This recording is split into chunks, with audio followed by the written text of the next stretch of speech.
Good evening, everybody, and welcome to the Irish Writers' Centre Climate Writing Session 8. My name is Damien B. Donnelly, and I am the Events and Marketing Assistant here at the Centre. This is a free series of webinars made possible by Dublin UNESCO City of Literature, and we are delighted to have as our series host Kerri Dochartaigh. For each session, Kerri is joined by two different guests, the goal of which is to explore climate action and finding solutions through fiction, poetry, and creative non-fiction. For you to keep up to date on all that's happening here at the Irish Writers' Centre, please feel free to sign up to our newsletter over at our website. Tonight, you can be a part of the session yourself by submitting your questions to Kerri and her guests in the Q&A section at the bottom of the screen. And you can also participate in the chat, and the icons are just down at the centre at the bottom of your screen. Now, to introduce your host. Kerri Dochartaigh is a mother, writer, and grower who currently explores the ideas of emergency, interconnectedness, and ecologies of care. Her first book, Thin Places, was published by Canongate in spring 2021, for which she was awarded the Butler Literary Award in 2022, highly commended for the Wainwright Prize for Nature Writing, and shortlisted for the Irish Francophonie Ambassadors Literary Award in 2024. Cacophony of Bone was published by Canongate in May 2023 and was longlisted for the Wainwright Prize for Nature Writing. She mentors and teaches worldwide. She lives in the west of Ireland with her family, and now it gives me great pleasure to hand you over to Kerri Dochartaigh, who will introduce you to this evening's guests. Oh, Damien, Gourmet my agate. Thanks a million, always for such a beautiful intro, such a lovely warm presence to set us off for the evening. And what an evening it is going to be. I will be in conversation first of all with Marchelle Farrell, and then after Marchelle and I have had a gorgeous meandering talk, and you've sent in your questions, everybody, I will then be talking with Jon Woolcott. He is a publisher with Little Taller. We'll hear a bit more about him later. First, I'm going to introduce Marchelle, who's just below Damien and I. Marchelle Farrell is a writer, medical psychotherapist, and amateur gardener. Born in Trinidad and Tobago, but having spent over 2 decades attempting to become hardy in the UK. Her debut book, Uprooting, won the Nan Shepherd Prize for Nature Writing and was shortlisted for the Wainwright Prize for Nature Writing. She is also just generally one of my favourite writers, favourite presences online, and just an all-round good person to be around. So it's an absolute honour to have you this evening, Marchelle. Welcome. Where are you coming to us from? Oh, thank you, Kerri. That's so lovely. I am coming from a little village just outside of Bath, and I have to say today has been one of those days that tests my hardiness because it's been so cold. But as we were chatting about just before it started, I have grown to love this weather. I really love these cold days when earth is white and sparkling and the sky is blue and the sunsets are just these. The sunrise this morning was divine. This bright pink and orange. So Absolutely. And I love hearing this kind of slightly it a new path for you, this kind of leaning back into the British seasons in all their kind of heartbreak, probably for someone who's come from somewhere we were talking earlier with quite defined seasons and warmth when it's supposed to be warm, etc. Was that something that was difficult for you to get used to, or the seasons, as in yeah, 4 seasons, yeah, I suppose yes. I mean yes. yeah, Was Trinidad had its own seasons. I suppose we had three that we kind of mm, talked about. We had the dry season, we had the rainy season, and then within the rainy season, we had hurricane season. mhm.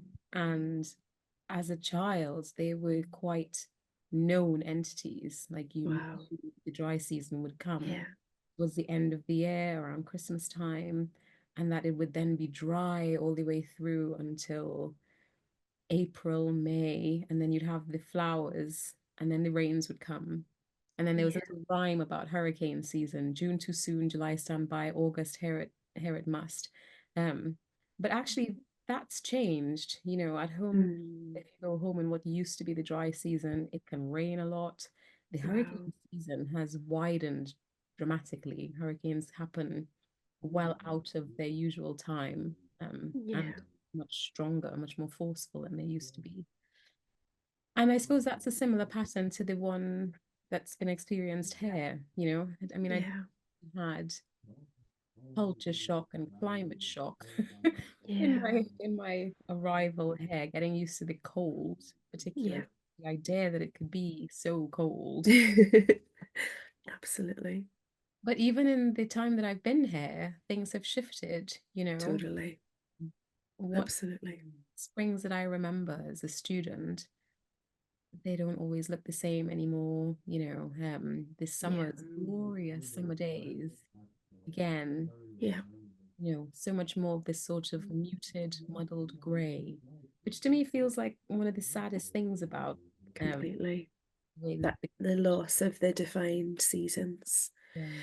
Um, I'm intrigued that that's where our conversation began, because in this beautiful and very important book, Uprooting, you kind of take us through a period of your life, both individually and collectively.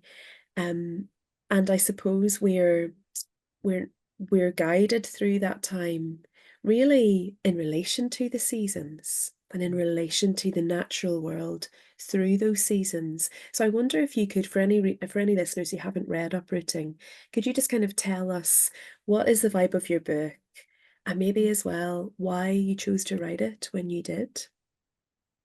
Yeah. So uprooting is a journey through the seasons, through one cycle, our first year in this home, this house that we live in, but particularly in this garden that we live in, the garden that surrounds our home. And that year happened to be the year of the pandemic. So we moved in December of 2019. And within a couple of months, of course, we were all in lockdown, and a personal turmoil, a personal uprooting from our previous life and work and jobs, and kind of resettling in this new place. And before, we had lived in a city, we had felt quite urban. My husband and I are both doctors. We were both kind of in these sort of strip-lit hospital environments a lot of the time. And we moved to a tiny, quite rural village. And I gave up temporarily work as a doctor to kind of settle our families. We had very young kids into this new place. And my plan, my idea of what our new life might look like was thrown completely upside down by the events of what were happening in the world. And that Absolutely. turmoil kind of mirrored the internal turmoil. Yeah. And I suppose I found myself quite literally grounding myself when everything felt so uncertain and up in the air by putting hands to the soil in our garden. Um, and out of that relationship with this new place, and I became really curious about how profound that relationship with place felt, because Yeah. every time we move somewhere new, and I suppose it's something that we do probably without thinking about it, we get to know a place really through the people, through the new relationships that we form with our neighbors and, you know, other friends that we, Totally. and that was all taken away. So I was having to get to Yeah. know this place through my relationship with the place. Yeah. And I became quite curious about that and started thinking more deeply about it and started writing about it, and making all these kinds of links. And of course, bringing my way of seeing the world through my kind of psychoanalytic training to bear Yeah. on what I was kind of experiencing and seeing. And that's how this book was born. It was born out of that. But it always felt really important to root the book in the structure of the seasons. Yes, totally. I'm really touched by the fact we found out afterwards, I think, didn't we, that we both moved into our respective homes that we wrote about mostly the gardens of on the same day.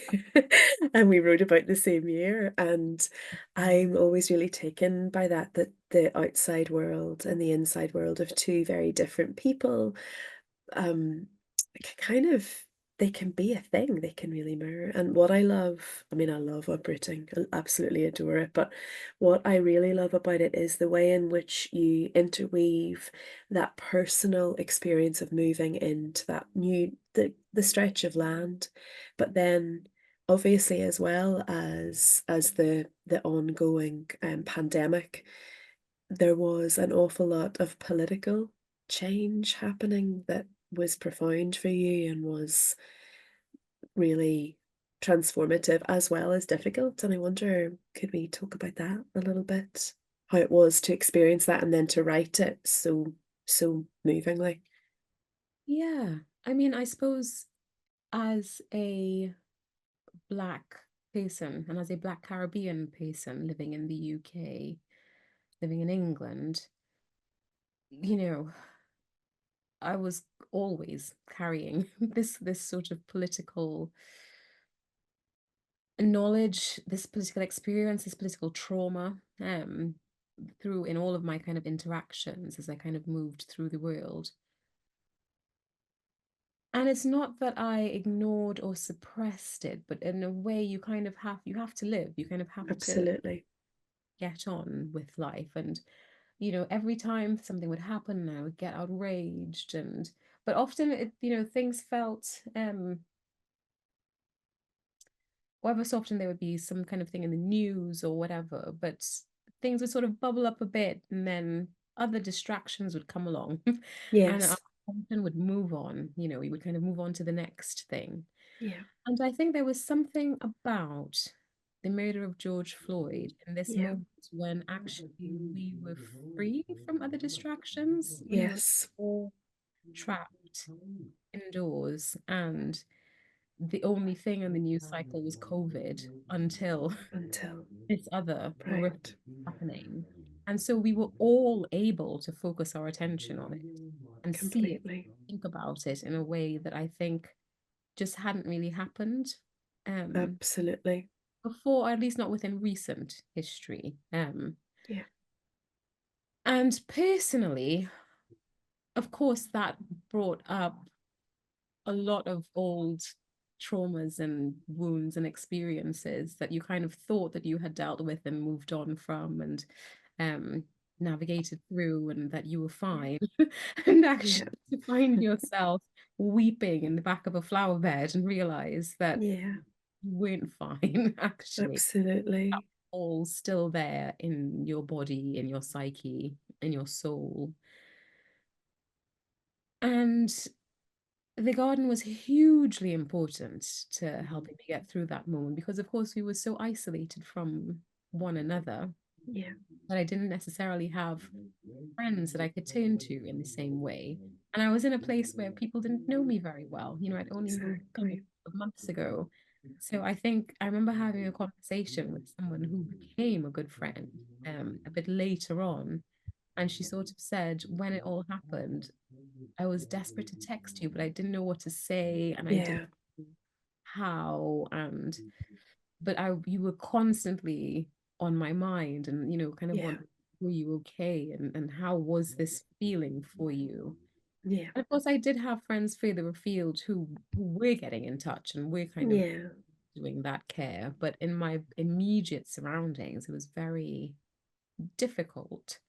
And I really actually that was when my relationship with the garden and kind of really using relationship with place to Mhm. understand, to really dive deep into understanding belonging Completely. and how belonging, how profound a concept belonging might be, and how much it bypasses a lot of the political actually and becomes something deeply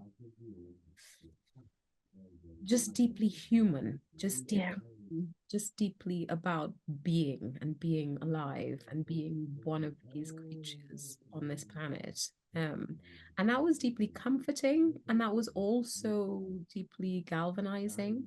Yeah. Um, Because actually, if that's the way in which we all belong, then actually we all, we all have a lot of skin in the game. Yeah, we do. We all live in the same house. We This our all live in the planetary same home. house. We all Yeah, live in the same house. We're not we even do. neighbors. We No, are. we live in the same house. And Yeah. I remember we had, well, for me, it was a deeply profound, really transformative conversation when we were together at Charleston. And you and I were talking about the fact that we both kind of felt that a lot of the crises and emergencies that we're witnessing across the world, particularly in places maybe more hit by climate emergency, they're centered around not being able to feel a sense of belonging, either in our place, in our community, in our bodies, in our relationships. And yeah, I think of that conversation often. And it's something that comes up in a lot of your work, either, you write in that gorgeous collection By the River, which is out with Don't Books, you write about memory and in a way how memory kind of does something to us in our lives and in how we can belong. I wonder if you could speak to that a little bit, like memory. What does memory mean for you in relation to identity, belonging, sort of connection with the natural world? Yeah. We think of memory, I think, as this sort of static thing, that we have an experience and our mind lays down a memory of it. And I think we imagine it kind of written in stone. This is sort of set in our brains forever, this memory. And, we all, kind of think about the tragedy of losing your memory, things like Alzheimer's and so on. Like those memories then get somehow dissolved from the stone and gone. But actually, memory is this living thing. Yeah. And every time we remember something, what actually happens is we relive it in our mind and we rewrite the story. So Yeah. every time we remember an event, our mind rewrites that story. So a memory is actually a story. Collaborative. And the reason why I love that idea so much is because, of course, that is what we are. We are meaning-making creatures. Mm. And actually, we understand our whole world through stories. It's not surprising that is how memory functions, that it is this continual Totally.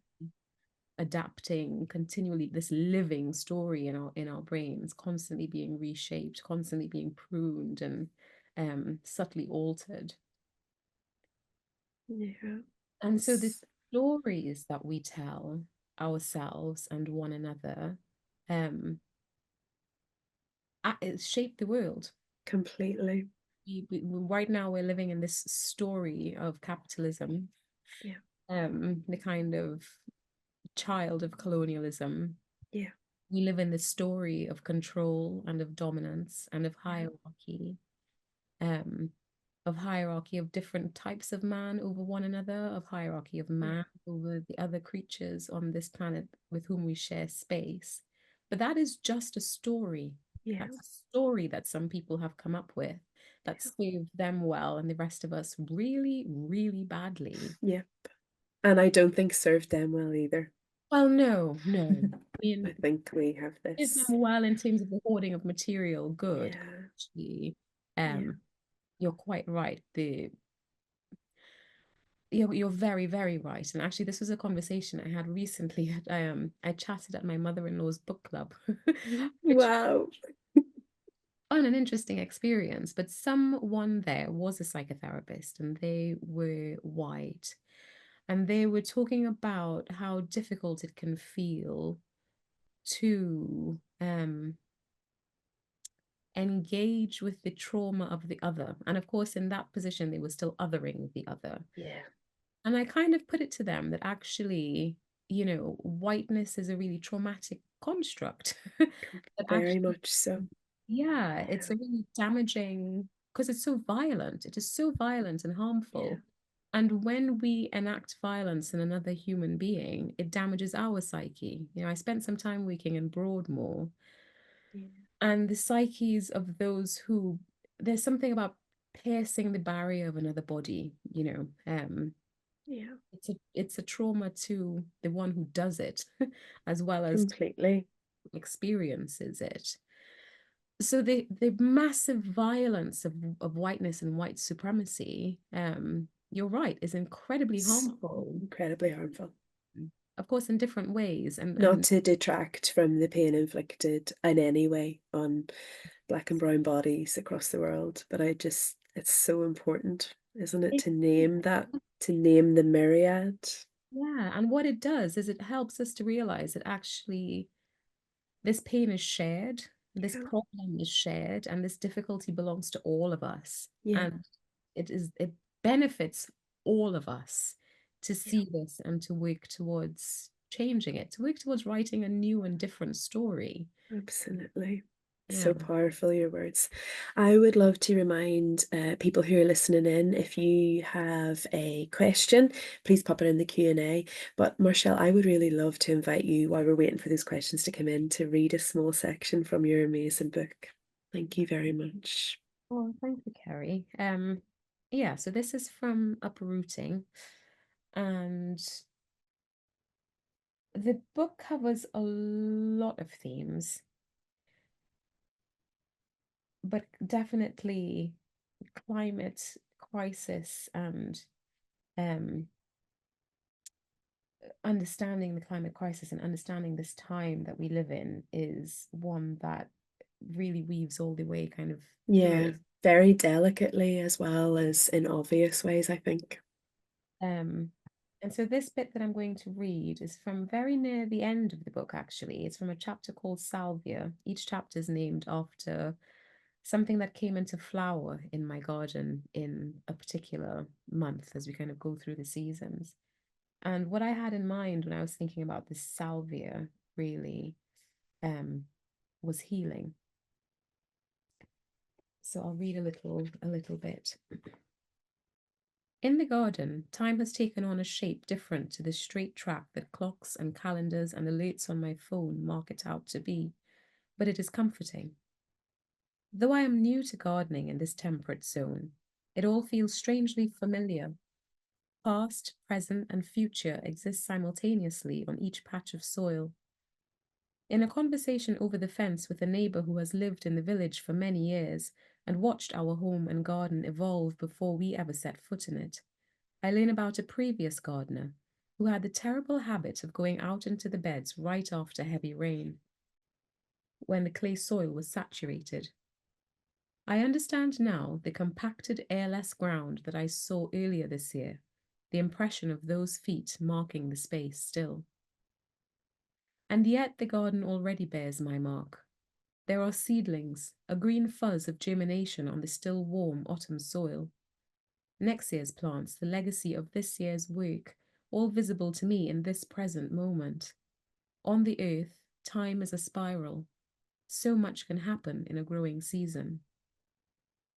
It feels familiar because this is how time works in the mind, too. In therapeutic work, the same issues often spiral round to be encountered again and again. But when the work is progressing, often at a different depth each time. Things are the same, but they are not. The perspective has changed. The internal landscape has subtly shifted. This flux is healthy. It is when the mind becomes stuck in rigid ruts that problems arise, disconnected from natural cycles.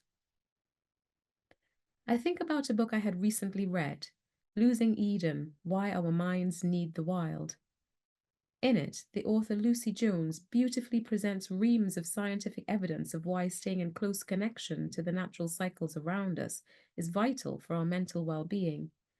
It made for stark reading, but also struck me as mad that we require studies and evidence to remind us of our true nature, when it should be instinctual knowledge of our animal species.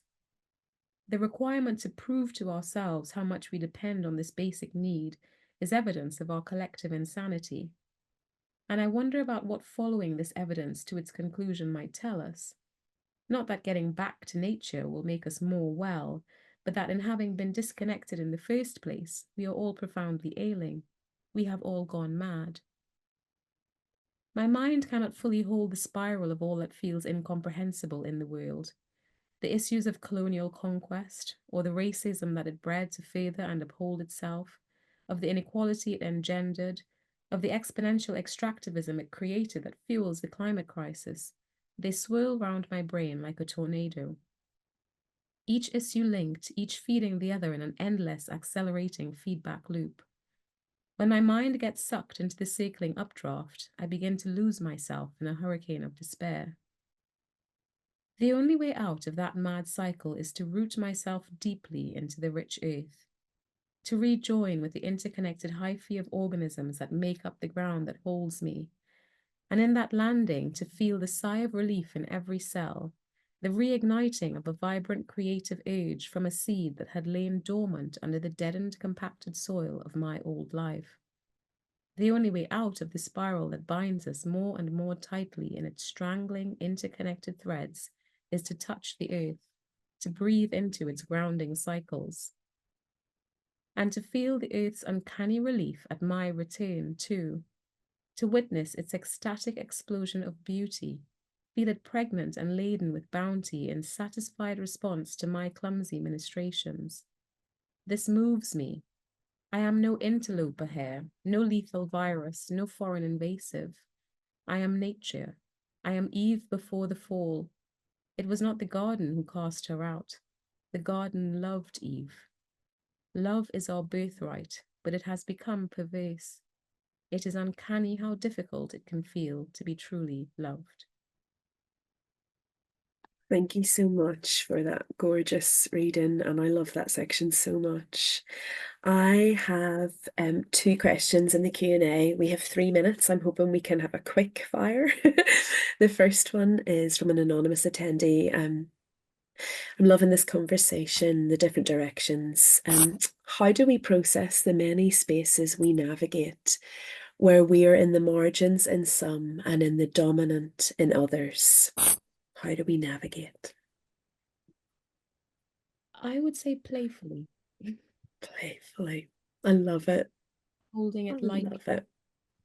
Because I think that's a natural, I think that's just that to me that feels like a natural state of being. When Yeah. we consider that we're mostly water and thinking about how water moves through the earth, Yeah. and how it will gather and pool and then thin and stream, that is how we will be. So beautiful, Marchelle. One from Paul Donegan. Can you speak on the interweaving of personal memoir with nature and climate writing and the challenges this throws up, please? That's a great question. So for me, I had to bring the personal into it. And the reason why I did that was because one of the things I suppose that I know from my work and from my training is that actually what changes behavior is how we feel, is changing how we feel about something. And writing things like facts and figures and numbers and things like they don't actually change our behavior. The story changes our behavior, the story and bringing something that changes how we feel. And so for me, in this story that I was telling, bringing in a personal element felt very necessary. And actually, I'm a therapist. I'm not someone who that wasn't a natural position for me to adopt to reveal my story. I'm much more comfortable listening to others and evoking their story. Absolutely. As for the challenges that it presented, I think you really just have to listen to your gut, and understand where the line is for you that feels really comfortable of how much of yourself that you're putting on the page. But actually, if you stick with an emotional truth, you can tell quite a lot without giving someone all the confessional details of your life. And that's what Absolutely. matters. It's the emotional truth that matters, more so than, again, facts and figures. Completely. And I ask every guest that I have on this question, just a very quick response to this would be amazing, Marchelle. What brings you hope? The world. Yeah, The sunrise this morning, yeah,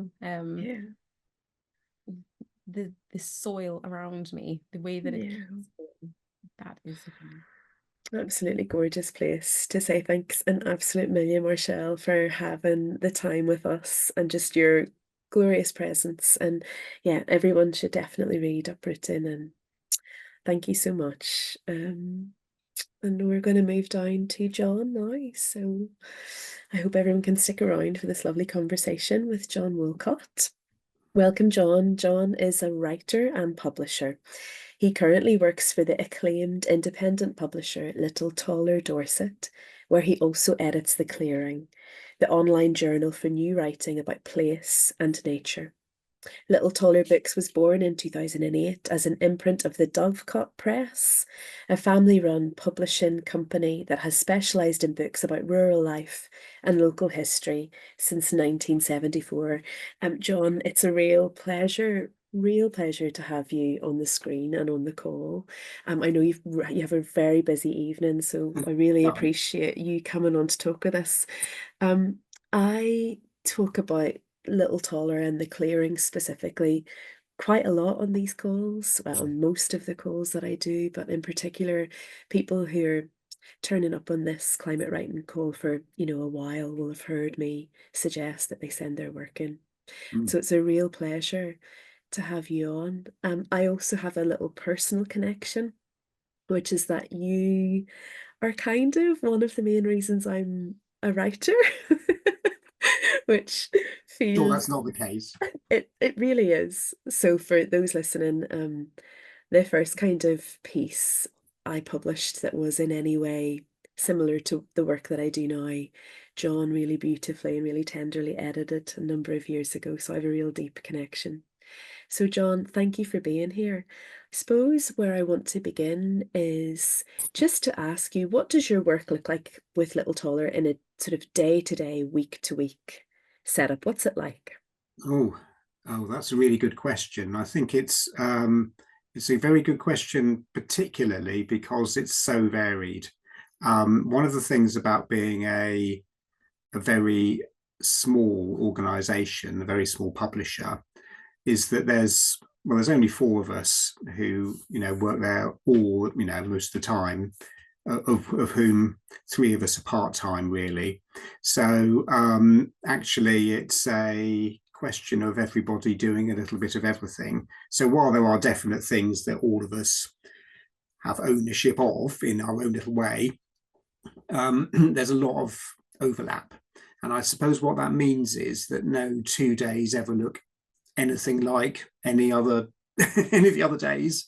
And so it's really hard to define a kind of a structure. And having come from very big organizations sometimes where there's lots of structure and many rules, to go into something that's much smaller is both really exciting and occasionally a bit challenging, I suppose. So nothing ever looks the same.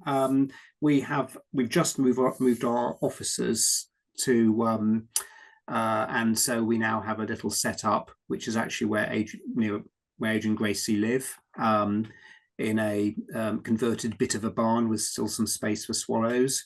And but I also work from home, which is where I am now sometimes. So it's very varied, and we all do a bit of everything. And for everyone who's listening in, you all know we have a break at 8 o'clock, but what I would thoroughly recommend that you do is to check out Little Taller's Instagram, where they have recently done a post on this new swallow barn. And it brings me such envy to know that you're all working in that absolutely stunning space. And I suppose that feels important to talk about, that there are some small organizations who just have a handful or less people doing the work that would kind of take maybe sometimes 20 people to do, but somehow they manage it incredibly well. And I'm thinking about the fact that Little Tall are, regularly up for prizes, like big prizes that the big hitters in the publishing world are also up for. Little Tall are sort of brought Dara McAnulty into the world, and as we all know, he's one of ours. We're all pretty proud of him here. And I suppose I want to know how that happens. How can this small team in rural Dorset be doing such incredible work in a landscape that's actually quite hard to navigate, that's quite cutthroat in many It ways? is, yeah. I think in some senses we are lucky because we are not trying to do this, say, in London, and having I think about this quite a lot, really, having a place which is separate in Dorset, which is our own, which we know well and love and that we have a connection to, in a way gives us a little bit of an advantage in some strange way. I don't think we ever see it in terms of advantages, but it does mean that our culture is just very strong. And there's something also that's kind of accidental about it, I think, with the and maybe that's often the way through these happy accidents, because of the kind of core 4 people who are, mostly always a little taller. Some of us will drift in and out and stuff, but we're mostly there. We somehow have managed to combine a lot of different experiences and talents, and so I think we naturally cover the bases. And I think the other thing is, because we know what we're about and we all believe in it, and we like one another, that makes a difference too. And you have to decide to do things differently when you're small. You can't decide to be everything to everybody, and I think that is actually a really good thing. I would say that also brings with it huge amounts of challenges. So the resources are always really thin on the ground, and we're always sort of thinking about, well, what's the next what's our next thing, how can we get it to work. But at the same time, it's driven by a real belief in what we do. Absolutely. And I suppose that, we've recently had on someone from Caught by the River, Diva, and that was wonderful. And I always talk about both of you, Caught by the River and the Clearing, and I do view you as really being on the same level as one another, and it's a very similar journey in, this small team of really dedicated people who do it their own way and sing their own song and are really open. And I suppose sometimes when I'm talking with the like of people who be on this call, debut writers who write about the earth, write about the natural world, write about the environment, and where culture links in with that, they're always kind of wondering where they're able to slot in. And we somehow have this idea that, oh, this is how a nature writer looks, and this is what an essay on a nature writing blog looks like. And I just think you all completely disrupt that idea. And so I wonder if you could talk to those listening who will probably be people who've either already sent in work or would want to. What are you looking to publish on the Clearing? That's a really good question, because sometimes things take me by surprise, and I like that. So the piece that you wrote first for us, gosh, when was that? 5-6 years ago? It was a long time ago. A while ago. Had absolutely that effect on me. I didn't know I was looking for that, and but when I read it, I thought, oh yes, I am. So it is sometimes surprising. What I would probably say is, I say this quite a lot to writers who like to call themselves, in inverted commas, nature writers, is, do you have to think about yourselves in such a silo? And actually just think about yourselves as being a writer. If the written word is your thing, then don't hem yourself in too much. And because nature writing has become so, in inverted commas, fashionable, and it's it's very easy to say, well, I'm a nature writer, but the trouble is that does that really work for a lot of people? I just don't know. And I think a lot of readers don't feel like that either. They don't go into a bookshop, turn over the book and say, oh, that's good. It's nature writing. So I think I'm personally interested in writing that disrupts some of those boundaries, like you were talking about, that stamps all over them. I'm really personally interested in, as an editor, in finding out stuff that is about the human and the natural and are sometimes uncomfortable collisions. That's what I'm really interested. So I'm really interested in post-industrial stuff. Earlier this year we published a book which was a kind of a greatest hits of the clearing, I suppose, from the last 10 years, called Going to Ground, which your essay's in. And one of the pieces I included was, in amongst all this nature writing, was essentially an elegy for the cooling towers of the Didcot power station, which were knocked down a few years ago because they were really important in the landscape, and they mattered to that writer because they were part of her home landscape. And I thought, actually, that does something different. So I'm yes, absolutely. I'm open to lots of stuff. I know what I'm not interested in as well. So I'm not interested in people who go for a nice walk in nature and then think they're William Wordsworth. I want something beyond that. Gritty. Yeah. Gritty. Gritty is the word. Exactly, Kerri. Yes.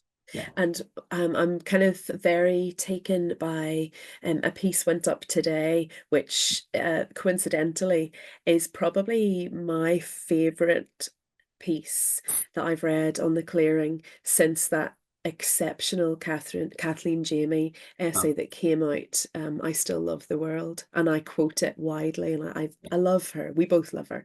But Coco Lone Neal's essay today, and so for listeners, I would thoroughly recommend you go and read Coco's essay. It's a walk up Mother Hill by a mother. And it just does that you're trying to sort of describe just so well. It takes our ideas of the human and the natural and just twists them that tiny little bit. And I guess it's in your work, I wonder, because also I think Diva is also a writer as well as an editor on Caught by the River, and I think it really makes a difference to have someone edit your words that is an active writer themselves. And so I suppose, could you talk to us a little bit about your work, about what you write, what kinds of things you write, and maybe how that impacts on the editing process? Yeah, it's an interesting thing. I think about this quite a lot. One of the things I tend not to do is publish my own stuff on the clearing, because I like to, first of all, it would feel incredibly self-referential, but also because I like an editing process. So I'm quite a lot of the stuff that would otherwise go on the clearing, I end up with Diva for exactly that reason. I suppose my writing, it's quite varied. It's basically place writing, I suppose you would call it. I tend not to describe myself as a nature writer, although other people then do.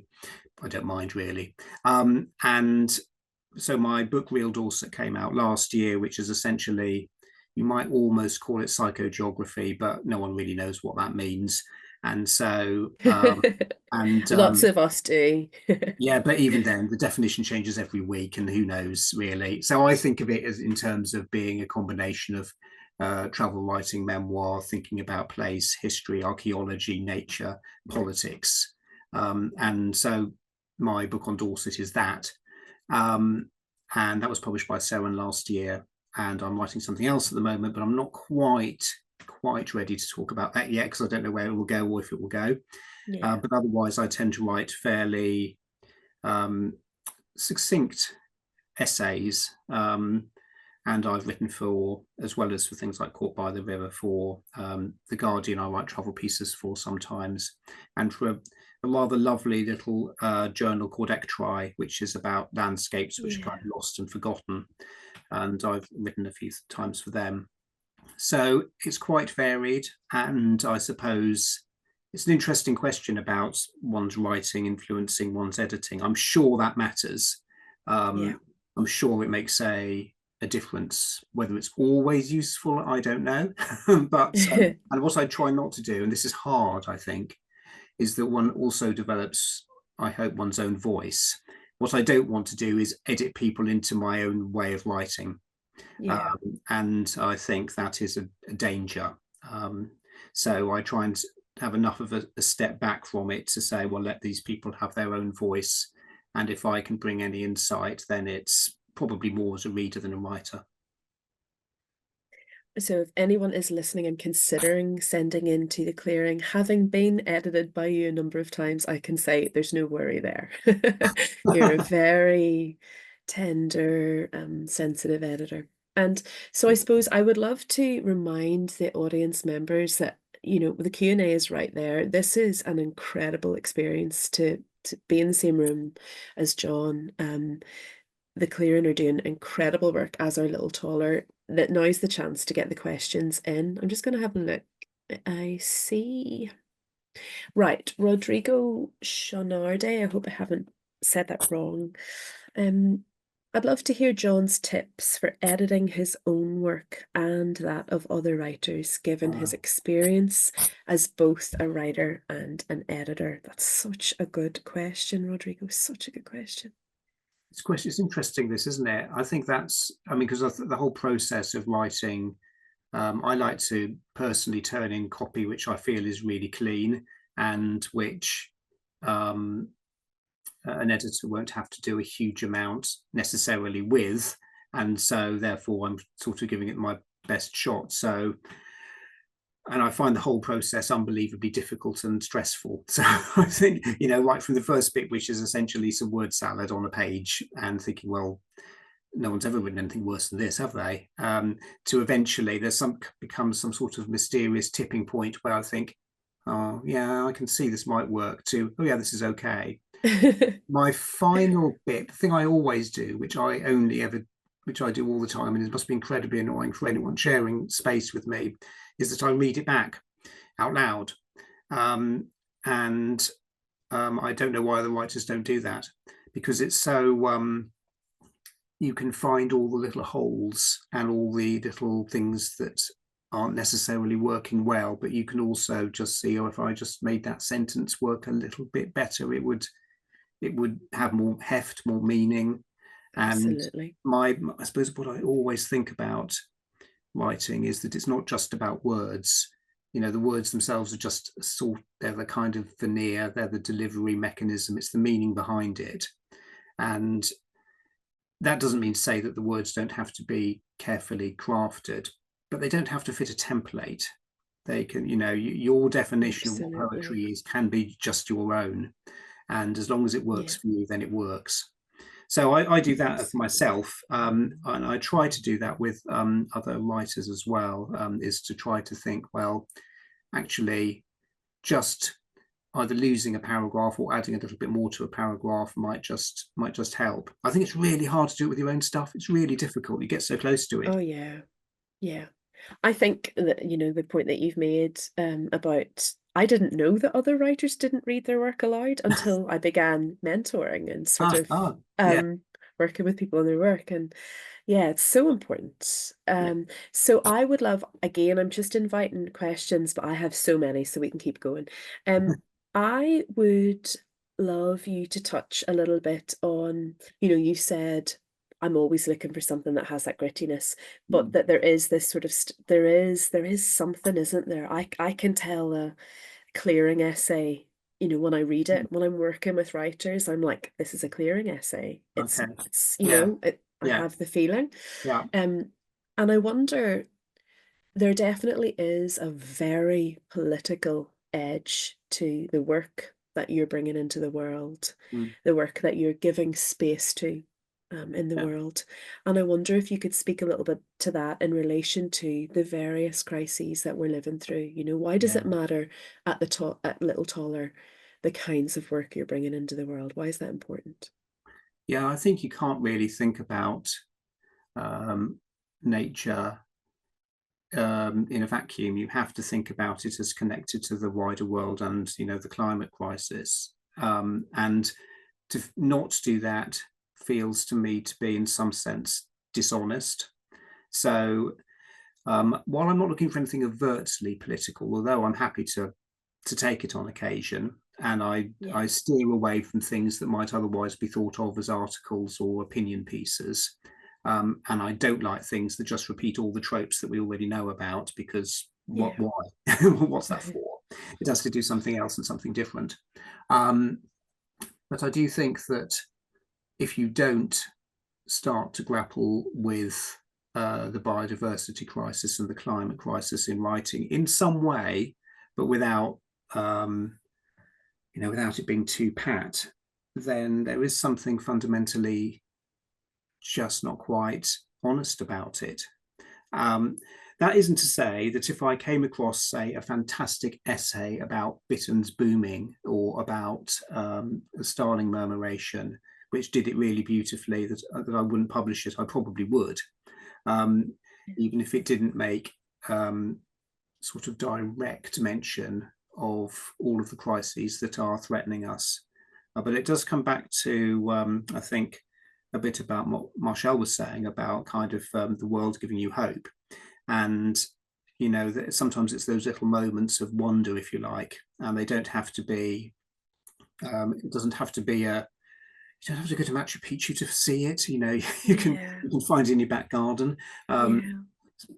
But so I suppose it is always trying to connect something to a wider world, but to do so in a way that's honest and truthful.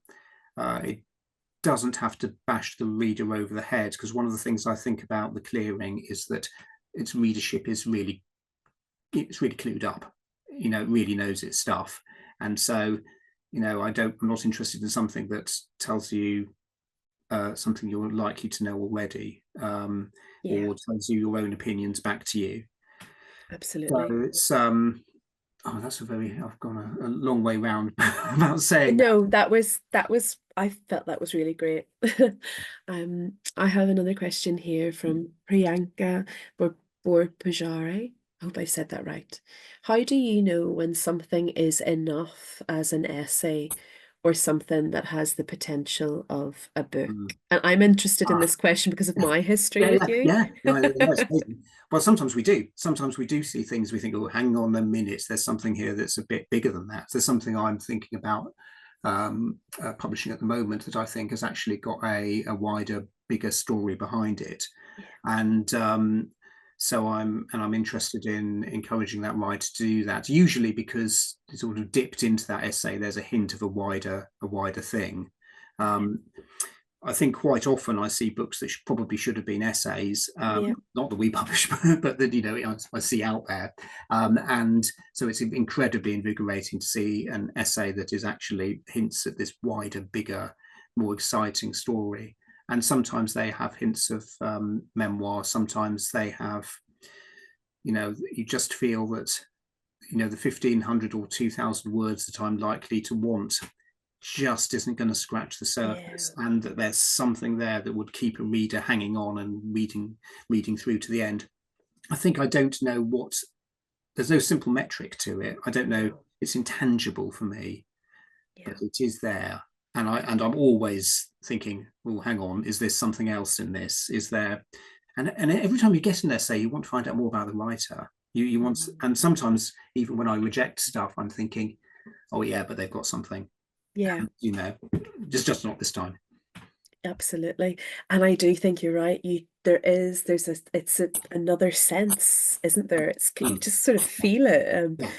Can only liken it a little bit to, I suppose, when when people fall in love, or they move, or they go to a place and they know they want to move there and live there. There's just something. There's a recognition. And I'm interested in the latter idea, about the idea that sometimes you can move to a place and suddenly feel you've come home, and that's kind of a radical thought, really, the fact that you can be at home somewhere which is not where you are from. And I think it's a fascinating one. Well, I think it's very fascinating as well. Just reminder, if you want to bring another question into the room, you have a few more minutes to go.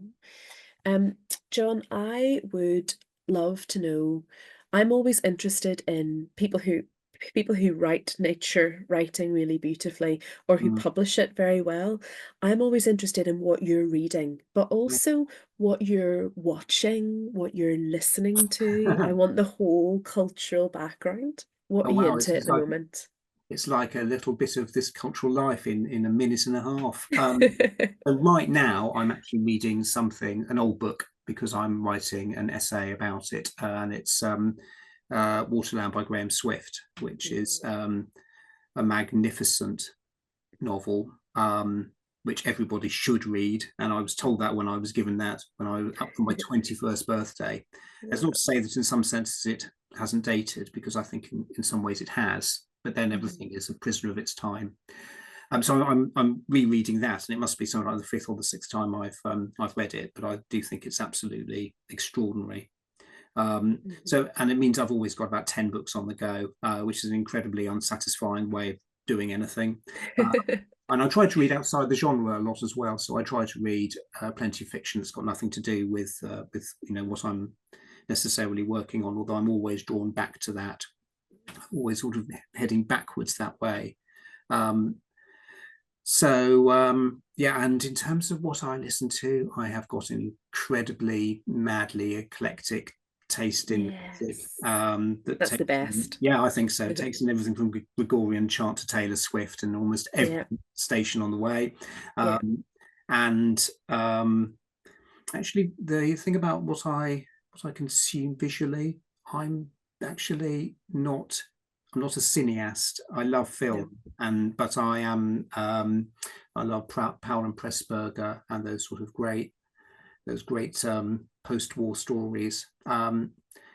So yeah, it's a really eclectic, strange mix. Absolutely. And the clearing is the richer for it, I believe. Anthea Lachia has asked, how can one submit to the clearing? Yeah, good question. So we have an email address. It's actually all on the website. If you just go to the Little Toller website and go to the clearing, on the right hand side there are some submission guidelines which give you the email address, and there's a page of submission guidelines, and you should use that. Anyone who's written for the clearing before, or whom I know, should simply email me and they'll have my email address.